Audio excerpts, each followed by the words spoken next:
Demonstrasi kontekstual modul 1.4 Budaya Positif. Pelaksanaan segitiga restitusi. Riana Sri SPD, SMA Negeri 5 Kabupaten Tangerang, CGP Angkatan 11 Provinsi Banten tahun 2024.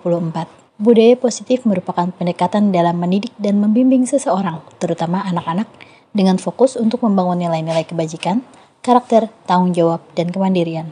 Berbeda dengan disiplin tradisional yang seringkali menggunakan hukuman, disiplin positif lebih menekankan pada pemahaman, empati, dan kerjasama. Apa itu segitiga restitusi? Segitiga restitusi merupakan sebuah konsep dalam disiplin positif yang digunakan untuk membantu individu, terutama anak-anak, untuk belajar dari kesalahan mereka dan memperbaiki situasi yang telah mereka rusak. Konsep ini menekankan pada pemberian kesempatan kepada individu untuk bertanggung jawab atas tindakan mereka, bukan hanya sekedar menerima hukuman. Langkah-langkah segitiga restitusi. 1. Menstabilkan karakter. Tahapan ini bertujuan untuk membantu individu, terutama anak-anak, merasa aman dan percaya diri dalam menghadapi situasi yang sulit.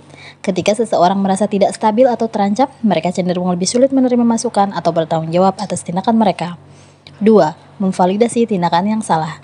Tahapan ini mengakui bahwa kesalahan adalah bagian alami dari proses belajar dan tumbuh. Dengan memvalidasi tindakan yang salah, kita membantu individu memahami mengapa mereka melakukan tindakan tersebut tanpa menyalahkan mereka secara pribadi. 3. Menanyakan keyakinan. Tahapan ini mengajak individu untuk berpikir kritis tentang nilai-nilai dan keyakinan yang mendasari tindakan mereka. Dengan memahami keyakinan mereka, individu dapat membuat keputusan yang lebih baik di masa depan. Dengan memahami keyakinan mereka, individu dapat membuat keputusan yang lebih baik di masa depan. Berikut ini adalah 2 contoh kasus dan penanganan kasus menggunakan segitiga restitusi.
Chandra, mari kita bicarakan kejadian tadi.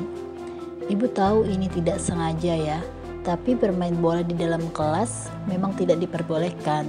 Maaf Bu, saya tidak sengaja.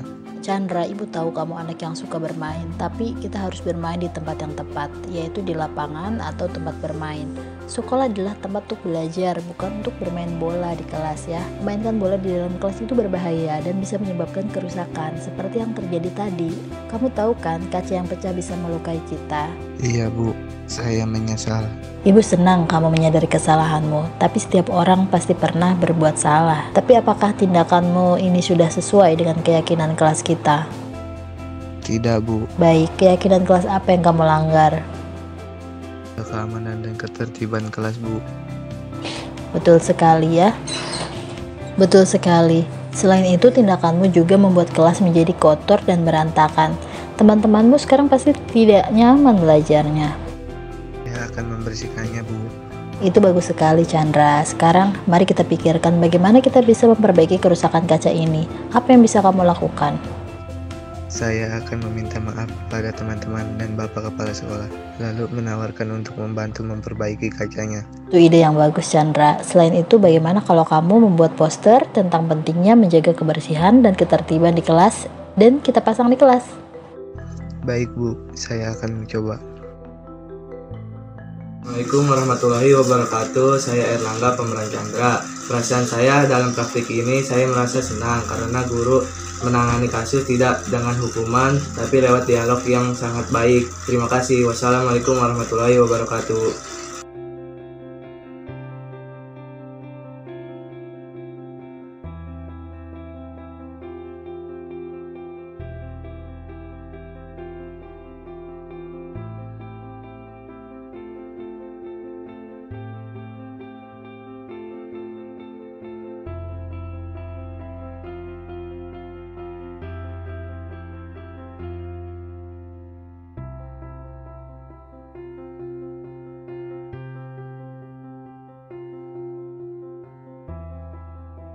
Ra, boleh kita bicara sebentar? Ibu melihat kamu tadi sedang bermain TikTok ya? Iya Bu, maaf. Vira, ibu tahu kamu anak yang cerdas. Tapi bermain TikTok saat jam pelajaran tentu saja mengganggu konsentrasimu dan teman-teman yang lain. Sekolah adalah tempat untuk belajar ya, bukan untuk bermain TikTok. Saat guru sedang menjelaskan materi, kita harus fokus mendengarkan agar bisa memahami pelajaran dengan baik. Iya Bu, saya tahu itu. Bermain TikTok atau scroll TikTok saat jam pelajaran, apakah sesuai dengan keyakinan kelas kita? Tidak Bu, Keyakinan kelas apa yang sudah dilanggar? memperhatikan ketika guru menjelaskan Bu.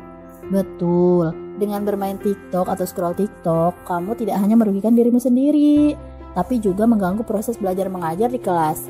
Bagaimana kalau teman-temanmu jadi ikut terganggu atau tidak bisa fokus dalam belajar?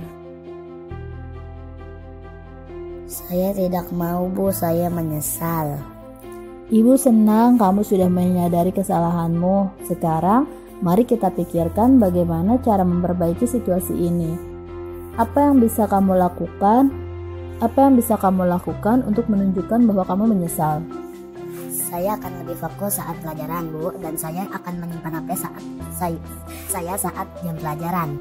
Itu bagus sekali Vira. Selain itu bagaimana kalau kamu juga mengingatkan teman-temanmu?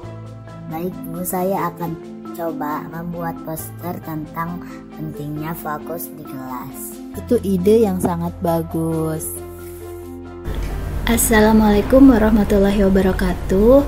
Perkenalkan, saya Anggi, pemeran Vira. Perasaan saya dalam praktik ini, saya mengalami hal baru, yaitu kesalahan tidak ditindak dengan hukuman atau konsekuensi, misalnya HP disita atau lari keliling lapangan, tapi lewat tanya jawab yang membuat murid lebih memahami kesalahannya dan solusi untuk mengatasinya. Terima kasih. Wassalamualaikum warahmatullahi wabarakatuh. Demikian demonstrasi kontekstual modul 1.4. Saya Riana Sari, terima kasih.